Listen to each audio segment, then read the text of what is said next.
Like అక్కర్లేదు, subscribe అక్కర్లేదు. మీరిచ్చే కామెంట్ మాకు చాలా ముఖ్యం. దయచేసి కామెంట్ చేయండి. గూగుల్ డేటా సెంటర్ క్రెడిట్ ఎవరికి ఇస్తారు?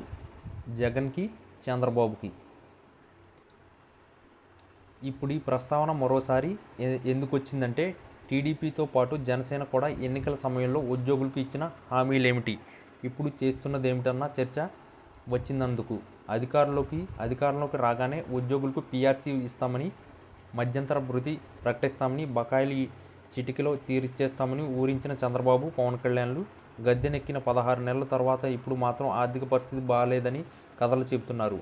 ఉద్యోగుల బిల్లులు, బకాయిలు సుమారు రూ. 34,000 కోట్ల పెండింగ్లో ఉన్నాయని ముక్తాయించారు. సహజంగానే దీనిపై ఉద్యోగులు మండిపడుతున్నారు. ఉద్యోగ నేతలు కొందరితో అనుకూల ప్రకటనలు చేయించుకున్న పరిస్థితి నివురుగుప్పిన నిప్పు మాదిరిగానే ఉంది. 2019లో జగన్ రాష్ట్రంలో ప్రజలందరికీ ఉపయోగపడే గ్రామ వార్డు సచివాలయ వ్యవస్థలను, ప్రజల ఇళ్ల వద్దకే సేవలందించే వాలంటరీ వ్యవస్థలను తీసుకువస్తానని హామీ ఇచ్చారు. అధికారంలోకి రాగానే నెరవేర్చారు. ప్రతి గ్రామంలో సచివాలయం, రైతు భరోసా కేంద్రం, విలేజ్ క్లినిక్ ఏర్పాటు చేశారు. చంద్రబాబు, పవన్ ఇవి వృధా అని ఎన్నడూ చెప్పలేదు. తొలగిస్తామని కూడా అనలేదు. పైగా వాలంటీర్లకు జగన్ ఇస్తున్న రూ. 5,000 సరిపోదని, తాము అధికారంలోకి వస్తే 10,000 ఇస్తామని ఉగాది నాడు పూజ చేసి మరీ ప్రకటించారు. కానీ ఇప్పుడేమో దాన్ని ఎత్తివేశారు. అదేమిటంటే వేస్ట్ అని చెబుతున్నారు. ఇది పక్కా మోసమే కదా. 2014 టర్మ్స్లో తెలంగాణ ఉన్న ఎక్కువ ఇంటరిమ్ రిలీఫ్ ఇచ్చినా తానేదో గొప్ప పని చేశానని చెప్పుకోవడానికి ప్రయత్నించారు.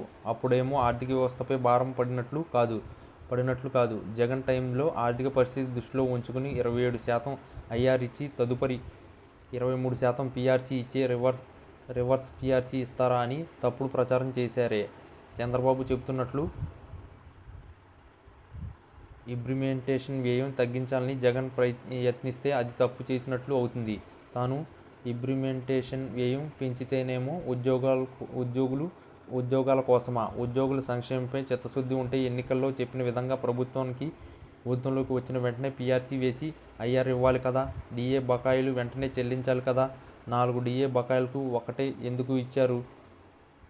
10 ఏళ్ల పాటు హైదరాబాద్ ఉమ్మడి రాజధాని అయితే ఓటుకు నోటు కేసు నుంచి తప్పించుకోవడానికి రాత్రికి రాత్రే విజయవాడకు వెళ్ళి మాట నిజం కాదా? ఆ తర్వాత సచివాలయ ఉద్యోగులను అదనపు రాయితీలు ఇచ్చి మరీ అక్కడకు తరలించారే. వారానికి 5 రోజులు పనిచేయడని చెప్పారే. హైదరాబాద్లో భవనాలు వదులుకుని వివిధ ప్రభుత్వ కార్యాలయాల కోసం అద్దె భవనాలు విజయవాడ, గుంటూరులో తీసుకున్నారే. ఇదేమీ ప్రభుత్వంపై భారం పడలేదా అని నిలదీశారు.